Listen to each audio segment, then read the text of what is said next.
had it with this guy. What he did is unacceptable. Nobody can defend that, and nobody should defend it. Folks, today's letter is the letter M for McCarthy, Meadows, and Messi. It's been 72 hours of Republican insanity. The latest, a new court filing from the January 6th committee says a former White House official warned 45's then chief of staff, Mark Meadows, that the events that day could turn violent. What he did with that information is anybody's guess. NBC has reached out to Meadows for comment.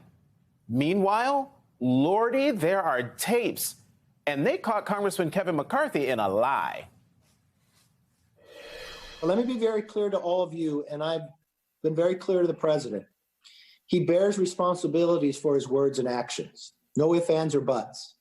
I asked him personally today, does he hold responsibility for what happened? Does he feel bad about what happened? He told me he does have some responsibility for what happened. And he needs to acknowledge that. Did you tell House Republicans on a January 11th phone call that President Trump told you he agreed that he bore some responsibility for January 6th, as Chairman Thompson's letter indicates? I'm not sure what call you're talking about.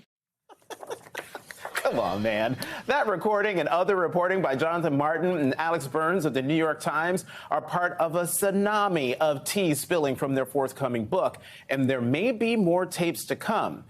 And y'all, let me remind you, these folks, McCarthy, Meadows, and Mitch McConnell, voted against impeaching and convicting the forever aggrieved Queens-born builder and have shown time and time again that they're willing to put party and power over country. Joining me now is former House Impeachment Manager and Vice Chair of the House Judiciary Committee, Congresswoman Madeleine Dean. Congresswoman, thank you for coming back to the Sunday show. I'm just wondering, will the McCarthy recordings have any impact on the January 6th investigations being conducted by the House or the Justice Department? Good morning, Jonathan. It is good to be with you. And these tapes catch McCarthy actually telling the truth. That's the shocking part of this. What he has said privately, what he has said publicly, I'm not surprised by it, as shocking and shameful as it is that he shows such fealty to a failed former president. But it isn't surprising, sadly. Leaders tell us the truth. That's the basic foundation of leadership, whether it's in your industry or mine. Leaders have to tell us the truth, regardless of how painful or inconvenient. Mr. McCarthy has shown himself to not be able to lead. He chose at that moment, at a moment of an attempted insurrection. For a split second, he recognized the truth. He recognized the extraordinary responsibility of the president for the actions, for the attack on the Capitol that nearly took his own life. And then he pivoted because he's a follower. In the end, he's a follower. I do want to say on this Easter Sunday morning, for some of my constituents, my Ukrainian American constituents, they're tired of these kinds of conversations. Many of my constituents, they're much more concerned about their own lives, their own families, the price of gas, the price of food, the price gouging. They're also concerned about what is going on in Ukraine. And in the meantime, Democrats are doing things about both of these things. And we have people, Republican leaders like Mr. McCarthy, who has not a plan and can't fight his way out of a paper bag in order to tell the truth to his conference and to the American people. And to that point, he always seems to say, I didn't say it, and then out drops a tape that proves that he did. But to another point, Congresswoman, and that is, what do you say to folks who say, upon hearing this news, what's the big deal? We knew this. We've long known this. We know this already. Why is it important that even though, and I take your point about what your constituents are saying about their concern about inflation and the price of gas and the war in Ukraine, but why is it important that we take each bit of new information about what happened on January 6th, why we take it seriously? It does matter, and I thank you for covering it. It's not just gossip and a leaked tape. This is actually about the protection of our democracy. You know, yesterday, the JFK Foundation released its list of recipients for Profiles in Courage. Not surprising. On that list are Vladimir Zelensky, as well as Liz Cheney, telling the truth. Profiles encourage. It is important that folks recognize that some people in power are not profiles encouraged. In fact, they're portraits in just cowardice, frankly.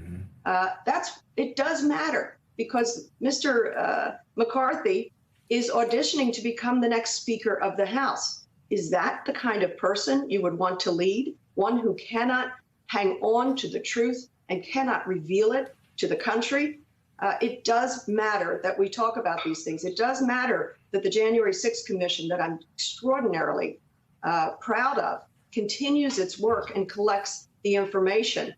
You saw in the filing last week, and I think you actually just talked about it, Mr. Meadows, being warned that the events of January 6th could turn violent. And what did he do as chief of staff to the President of the United States, who, of course, incited the riot and then for 3 hours did nothing about it?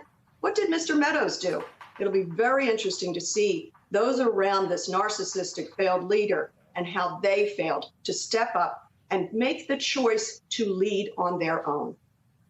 In the minute that we have left, speaking of profiles encouraged, Congresswoman, any thoughts on Congresswoman Marjorie Taylor Greene's performance on the stand in that hearing in Georgia? I mean, testimony where she kept saying, "I don't recall." Is any of that believable?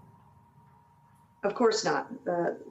I really have almost nothing to say about Ms. Greene because she has shown herself not to have any understanding of the role that she plays, of the oath that she swore. She is somebody, like the former failed president, who seeks the limelight, doesn't mind that it is a very negative limelight. You know, at the end of her career, whenever it ends in Congress, what will she be able to say she fought for? Democrats are fighting for the American people. Folks like Ms. Greene, who, when it's convenient, says all kinds of outlandish things, and then when she's under oath, she can't remember any of it. Democrats are fighting for the people. Democrats are fighting to combat inflation and the things that bother my American families, my constituents.